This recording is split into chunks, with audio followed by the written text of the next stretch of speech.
Video कुछ question पूछा गया है कमेंट सेक्शन में, उस पे है एसआईपी में पैसे लगा रहे हैं, फ़ोन खो गया, पासवर्ड भूल गया तो फिर क्या होगा।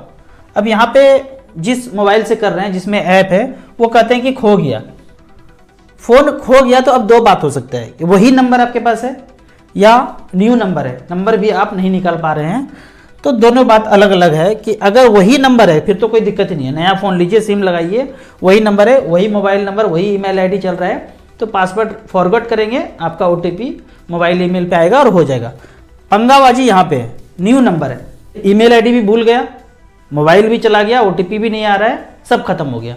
वैसे स्थिति में आपको ऑफिस जाना है, जो आपको ऐप प्रोवाइड किए हैं उसका एक फॉर्म होगा, उस फॉर्म पे ईमेल आईडी नया वाला, मोबाइल नंबर लिख के आईडी प्रूफ के साथ उनको फॉर्म साइन करके भेजेंगे तो ये दोनों अपडेट हो जाएगा। यदि आप इंडिविजुअल म्यूचुअल फंड में एसबीआई, आईसीआईसीआई, एचडीएफसी लिए हैं तो वहाँ के ब्रांच में जाएंगे, मान लो ऐप से आपने नहीं लिया है, ऑनलाइन नहीं लिया है, ऑफिस से लिया है, ऐप आप चला रहे हैं, लेकिन उस केस में आपको इंडिविजुअल एएमसी में जाना पड़ेगा, फॉर्म भर के email ID, mobile number change करना पड़ेगा, आईडी प्रूफ के साथ जाना पड़ेगा। तो ये प्रोसीजर है, पैसा आपका कहीं नहीं जा सकता है। म्यूचुअल फंड का जब आप स्टेटमेंट देखते हैं तो उसमें एक वर्ड लिखा रहता है नॉन ट्रांसफरेबल। जब स्टेटमेंट आप देखेंगे सबसे ऊपर में लिखा रहेगा या कहीं पे भी लिखा होगा नॉन ट्रांसफरेबल। ये निपॉन म्यूचुअल फंड के केस में मैं अपना स्टेटमेंट दिखा रहा हूं। नॉन ट्रांसफरेबल मतलब आप किसी को ये ट्रांसफर नहीं कर सकते हैं, या किसी के हाथ में लग गया, आपने एड्रेस पे भेजा, वो किसी हाथ में लग गया और वो पैसा निकाल लेगा, ऐसा नहीं हो सकता है। 500, 1000, 2000 का नोट नहीं है, किसी को मिल गया तो वही ले लेंगे, भंजा लेंगे, ऐसा नहीं होगा। म्यूचुअल फंड का स्टेटमेंट किसी के पास मिल जाए उससे कोई फर्क नहीं पड़ता है, पैसा आपके अकाउंट में ही आएगा, जो आपने अकाउंट दिया था वही आएगा। पासवर्ड भूल गए, यूजर आईडी पासवर्ड किसी ने ले लिया, जो कर लिया, सब कुछ हो गया खत्म, पैसा अकाउंट में ही आएगा। मान लीजिए यूजर आईडी पासवर्ड किसी को पता चल गया, चला गया पता, रिडीम करेंगे, वो ज़्यादा से ज़्यादा रिडीम करेंगे तो पैसा आपके अकाउंट में आएगा। अब आपका एटीएम भी किसी के पास है, उसका पासवर्ड भी पता है बगल वाली अगल वाली को, तो निकाल लेंगे, जय श्री राम हो जाएगा। तो ट्रांसफरेबल नहीं है, तो घबराइए नहीं। अगला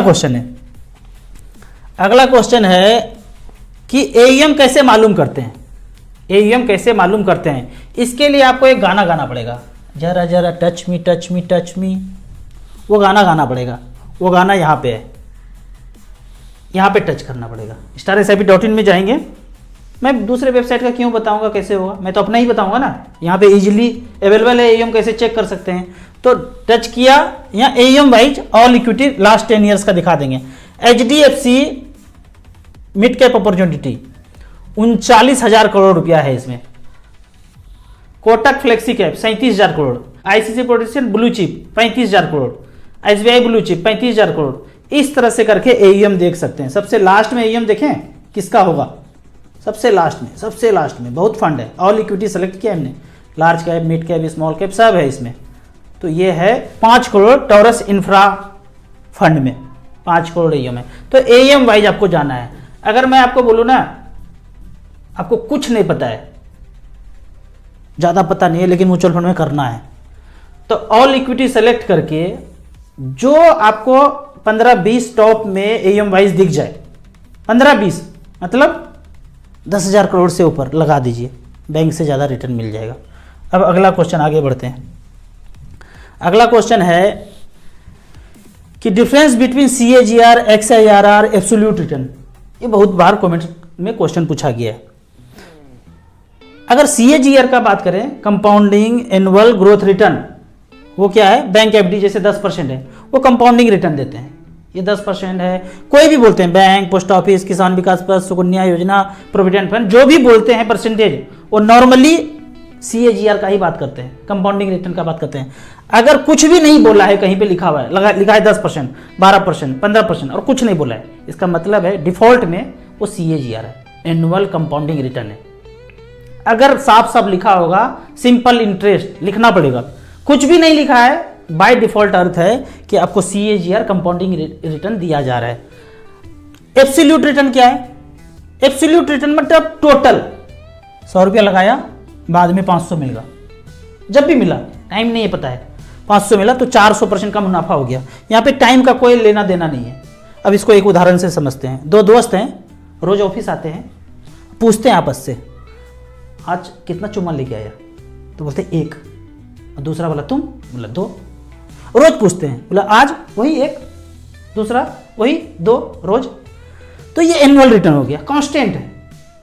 10 साल से 18% रिटर्न लिखा है, मतलब 10 साल से 18 देते जा रहे हैं। ये 2-3 साल से ऐसा कर रहे हैं, 1 और 2 ऐसे बात कर रहे हैं। लेकिन वाइफ जो है वो काउंट करके बैठी है, 712 चुम्मा ले चुके हैं अभी तक, और दूसरे वाले बोल रहे हैं 1470 आज तक हो गया है, आने दीजिए फिर बताते हैं। तो ये पूरा का पूरा काउंट करके बैठे हैं, इसको बोलते हैं एब्सोल्यूट रिटर्न। कोई टाइम नहीं है यहाँ पे, वो बोल रहे हैं 1-1-1-1, 2-2-2-2, वो हो गया एनुअल कंपाउंडिंग रिटर्न। लेकिन ये सालों साल से चलता आ रहा है, सब कुछ जोड़ जाड़ के बैठे हुए हैं, इसको बोलते हैं एब्सोल्यूट रिटर्न। मुझे लगता है आप कभी नहीं भूलेंगे। एब्सोल्यूट रिटर्न मतलब टोटल जोड़ के बैठे हैं, एनुअल रिटर्न मतलब बोल दिया हर साल वही मिलता जा रहा है। अब आखिरी में आता है XIRR, खतरनाक। जो व्यक्ति 10 से 12 तक पढ़े हैं ना, 10 से 12 तक, उसके लिए वही एब्सोल्यूट रिटर्न, एनुअल रिटर्न काफी है। लेकिन इसके बाद जो पढ़े हैं, कॉलेज में गए हैं, टाई कोट पहन के अंग्रेजी मीडियम, उसके लिए आता है XIRR। पढ़ना पड़ेगा ना, 3 साल कैसे बिताएंगे।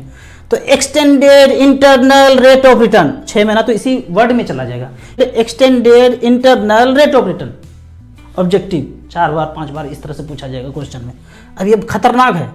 ये बोलते हैं खोपड़ी लगा के कि SIP आप कर रहे हैं तो पहले माह गया, दूसरे माह गया, तीसरे माह गया, तो कैसे निकालेंगे। इसको आप 1 टाइम मानिएगा। पहला बार जो पेमेंट किया SIP में, ये 1 टाइम 1 हो गया, दूसरा 1 टाइम 1 हो गया, तीसरा 1 टाइम 1 हो गया, और सबको एवरेज करके निकालेंगे तो XIRR निकलेगा। अब खतरनाक गेम में घुसते हैं। यहां पे देखते हैं जो 10 से 12 तक पढ़े हैं, उसका वीडियो यहीं तक है, छोड़ दीजिए, स्किप कर जाइए, समझ में नहीं आएगा। जो इसके आगे पढ़े हैं, एकदम खतरनाक वाला पढ़ाई, तो उसके लिए है कि 1000 रुपया लगाया और 100 रुपया मुनाफा हुआ। हर बार 1000 रुपया लगाया, 100 रुपया मुनाफा हुआ, हर बार 1000 रुपया लगाया, 100 रुपया मुनाफा हुआ। ऐसे करके 12 महीना पैसा लगाया, और जो पैसा लगाया वो 100 रुपया ही मुनाफा हुआ उसमें, तो टोटल मिला के 1200 रुपया मुनाफा हुआ। लगाए थे 12,000 और 1200 रुपया मुनाफा हुआ, तो 13,200 रुपया मुनाफा हुआ। मतलब ये जो पैसा लगाए तो इसमें 100 रुपया ही मुनाफा हुआ, और ये 12 महीने तक रहा। दूसरे में जो लगाया 100 रुपया हुआ, और वही जो है 11 महीने तक पड़ रहा है एवरेज के रूप में। इस तरह से करके 13,200 रुपया आ गया। जनवरी 22, फरवरी 22, मार्च 22, इस तरह से करके 1 साल चला। तब इसका एक फार्मूला है। फार्मूला क्या है, ऐसे करके लगता गया और एवरेज के रूप में आया 18.88%। फार्मूला ये है कि इक्वल टू लिखेंगे एक्सेल सीट में, XIRR लिखेंगे A2 से A14 तक। A2 क्या है, ये A2 है एक्सेल सीट में, A यहां है और 2 यहां है। पहला 1000 माइनस मतलब जेब से पैसा गया, A2 से लेके A14 तक। A14 तक पैसा जेब से गया, A14 तक पैसा टोटल है, मतलब 13 तक पैसा जेब से गया और 14वें बार में पैसा हमको आया, इसलिए यहां पॉजिटिव है। 13,200 रुपया हमारे जेब में आया प्लस में, और जब पैसा जा रहा है जेब से वो माइनस में। उसके बाद ब्रैकेट में है D2 से D14। ये क्या है, D2 से D14, ये डेट है कि D2 से लेके D14 तक। कॉलम D है और 2 से स्टार्ट हुआ था, ये 2 से स्टार्ट हुआ था और 14 तक ये चला, जनवरी 23 तक 1 साल चला। अगर इस फार्मूला को ऐसे पुट करेंगे और सबमिट मारेंगे इंटर, तो 18.88% आएगा। पहुंच गया ना, 3 साल इसी में बीत जाएगा। अब नॉर्मली अगर बात करें, चाल चले सादा निभे बाप दादा, इतना समझ में नहीं आया। नॉर्मल बात करें कि 1,000 रुपया लगाया था, 1 साल लगाया था, 17.5 रिटर्न मिला, तो 13,200 रुपया हुआ। वहां भी 13,200 हुआ। वहां रिटर्न कितना दिखा, 18.88। यहां कितना हुआ, 17.5। 1 साल में, 2 साल में शॉर्टर ड्यूरेशन के लिए ये थोड़ा सा डिफरेंस दिखा सकता है, 1-1.5% का। लेकिन लंबे समय में 20 से 25 साल, 15 साल इन्वेस्टेड रहेंगे तो दोनों बराबर हो जाएगा। XIRR और CAGR बराबर हो जाएगा, कोई ज़्यादा डिफरेंस नहीं होगा। 1 साल के ड्यूरेशन में ये डिफरेंस देखा जाएगा। तो ये कहानी था, खत्म हो गया। अब आगे बढ़ते हैं। अगला क्वेश्चन है कि राजू जी ये बताइए, लार्ज कैप में 15 से 20 साल SIP करें तो क्या नुकसान होगा, या स्मॉल कैप में ही लाभ होगा। ये क्वेश्चन है। तो देखते हैं 20 साल में large cap, small cap, mid cap क्या कर रहे हैं, ऐसे करके देखते हैं। इसके लिए हम वही StarSIP.in के कैलकुलेटर में आते हैं और पहले हमने लार्ज कैप सेलेक्ट किया है 20 ईयर्स। एक बार 10 लाख रुपया रखा, उसके बाद परफॉर्मेंस देखते हैं। पहले हम वन टाइम का देख लेते हैं, बाद में SIP का देख लेते हैं। HDFC टॉप 100 एवरेज रिटर्न पिछले 20 साल में 19.81% का रिटर्न दिया, 10 लाख का वैल्यू 3 करोड़ 72 लाख बनाया। इसी तरह से इन सारे का रिटर्न दिखा रहे हैं लार्ज कैप में। एवरेज का बात कर लेते हैं, पिछले 20 साल में 17.09 मतलब 17% का रिटर्न मिला। अब स्मॉल कैप का बात कर लेते हैं, मिड कैप का बात कर लेते हैं।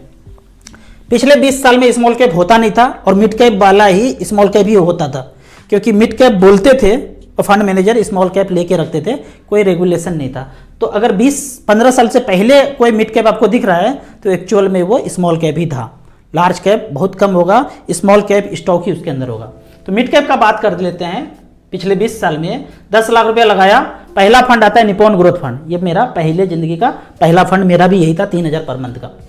2003 से लेके अब तक 10 लाख का वैल्यू बनाया है 6 करोड़ 54 लाख रुपया। समझ में नहीं आएगा, खोपड़ी का ब्लूटूथ ऑफ हो जाएगा, इतना रिटर्न है ये, नहीं समझ में आएगा। 10 लाख रुपया का प्लॉट लिए थे, वो तो रोड में चला गया, भूकंप आ गया, गिर गया, हथियार लिया, ख़त्म हो गया, मिल ही नहीं रहा है, ऐसे ऐसे बात होगा। यहाँ पे 6 करोड़ 54 लाख रुपया है। किसको किसको मिला है बताइए, दिखाइए। जिसने भी किया है सबके पास है, हमारे पास भी है। इतना ज़्यादा नहीं है, इससे 6 गुना कम है। आगे बढ़ते हैं, एवरेज का बात कर लेते हैं। वहाँ आपने देखा था पिछले 20 साल में 17%, यहाँ हो गया 19% का रिटर्न। अब खेल तो अभी मजा आएगा। 20 साल का बात छोड़ देते हैं, अब रेगुलेशन चेंज हुआ है। 10 साल का बात करते हैं। रेगुलेशन अब से शुरू हुआ है कि भैया लार्ज कैप मतलब लार्ज कैप, मिड कैप मतलब मिड कैप, स्मॉल कैप मतलब स्मॉल कैप, ऐसे करके। तो यहां पे पिछले 10 साल में बोलते हैं, पहला फंड आता है मीरा एसेट लार्ज कैप। इसने 16% के रेट से 10 लाख का 45 लाख बनाया है। निप्पॉन लार्ज कैप ने 10 लाख का 43 लाख बनाया। पिछले 10 साल में 4 गुना हुआ है लार्ज कैप भी। कौन कौन जमीन, कौन कौन फ्लैट किया होगा, लिए होंगे ना 2013 में। सपनों का शहर, सपनों के शहर में एक छोटा सा आसियाना, बर्फी साइज का टुकड़ा, कॉर्नर वाला, सेंटर वाला, दुर्गा स्थान रेलवे स्टेशन वाला, लिए थे ना। कितना वैल्यू है वो खुद पता कर लीजिए। यहाँ पे है लार्ज कैप में 43 लाख रुपया, 15% का रिटर्न। एवरेज का बात कर लेते हैं। एवरेज, ये एवरेज अगर है बहुत ज़्यादा होगा, क्योंकि 10 साल में लार्ज कैप बहुत ज़्यादा फंड है। 13.2% का रिटर्न है। अब बात कर लेते हैं स्मॉल कैप का। पहले तो चेंज करते हैं इसको स्मॉल कैप में, और लास्ट 10 ईयर्स देख लेते हैं।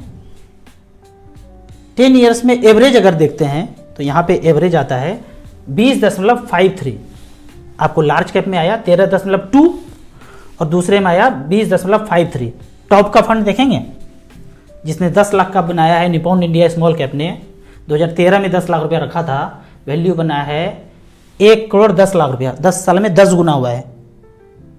समझ में आया? नहीं, फिर से बोलूं, 10 साल में 10 गुना हुआ है। ये 10 लाख रुपए मूलधन है और 1 करोड़ रुपया एक्स्ट्रा है। दूसरा फंड है SBI स्मॉल कैप, एकदम बगल में था आपका, कोई बताया ही नहीं, कर्मचारी को भी नहीं पता है। वो अभी अपना पैसा सेफर सेफेस्ट। बैंक वाला तो मस्ती है, जैसे घुसे 50 लाख 1 करोड़ का लोन, हमको सिंपल इंटरेस्ट लगता है, हमको सिंपल इंटरेस्ट लगता है। यहाँ भी घर, वहाँ भी घर, जहाँ पोस्टिंग है वहाँ घर, और नौकरी करेंगे 57 साल तक। अब गाली रोज देंगे, इंश्योरेंस बेचवाता है, यूलिप बेचवाता है। अरे कौन बोल रहे हैं नौकरी करने? एक घर बेचिए, घर में बैठ जाइए, वो कीजिए जो काम करने का मन है। हम वही कर रहे हैं जो हमको काम करने का मन है, किसी को गाली नहीं देते हैं। हमको रोज संडे लगता है, डेट भी पता नहीं चलता है। आप ऐसा ज़िंदगी जीना चाहते हैं? हाँ, ऐसा ज़िंदगी जीना चाहते हैं तो एक प्लॉट बेच दीजिए, बेच के घर में आ जाइए, वही कीजिए जो आपको मन करता है। लेकिन नहीं, ज़िंदगी नहीं बदलना है, देखना है दूसरे को। अरे वो बड़ा अच्छा ज़िंदगी जी रहे हैं, आप नहीं जी सकते हैं, मरने के बाद जिएंगे। पता नहीं क्या करेंगे। आगे बढ़ते हैं। क्या बढ़ें आगे, दिमाग ख़राब हो गया। लोगों को देखते ना दर्द होता है, हमसे ज़्यादा अमीर बेचैन है। टर्निंग पॉइंट ज़िंदगी में, शुगर बीपी का गोली भी चल रहा है, माथा का बाल उड़ गया है, आंखों पे काला आ गया है, पैसा ज़्यादा है, गाड़ी 4-4, बंगला बहुत, लेकिन ज़िंदगी नरक जैसा जी रहे हैं। चलिए फिर से आपके क्वेश्चन पे आते हैं कि लार्ज कैप में करूं कि स्मॉल कैप में करूं।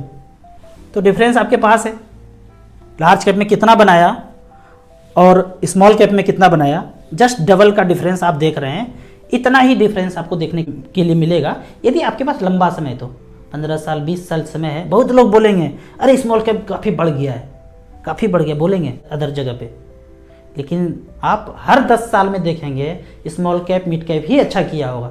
लार्ज कैप कम छोटे ड्यूरेशन के लिए अच्छा कर सकता है, लेकिन आप जहाँ पैसा लगा दीजिएगा ना वहीं बने रहते हैं। इसलिए बेहतर है कि स्मॉल कैप में पैसा लगाइए और लंबे समय तक बने रहिए।